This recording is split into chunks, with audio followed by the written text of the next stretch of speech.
नमस्कार, मी डॉक्टर स्वाती मेदगे, नॅचरोपॅथिस्ट. आज आपण चाकणमध्ये आहोत सुनीता गोरे मॅडमच्या इथे. तर त्यांना किडनी स्टोनसाठी खूप छान रिझल्ट आलाय. तर आपण मॅडमला विचारूया, मॅडम कशा पद्धतीने तुम्हाला रिझल्ट आला? मला 5-6 वर्षापासून किडनी स्टोनचा प्रॉब्लेम होता. भरपूर औषधं केली पण काही फरक पडला नाही.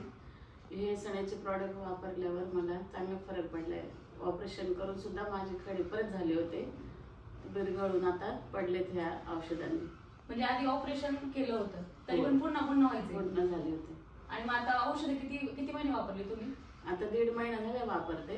पडलाय माझा खडा. म्हणजे आधी किती एमएम चा होता? 22 एमएम. 22 एमएम होता, जो डिझॉल्व्ह होऊन लघवी वाटे पडून गेला. तर तुम्हाला वाटतं जसं तुम्हाला फायदा झाला तसं बाकीच्या लोकांना पण झाला पाहिजे? मग बाकीच्या काही प्रोडक्ट्स यूज केले पाहिजेत ना? करायला पाहिजे. Wish you health, wealth, happiness.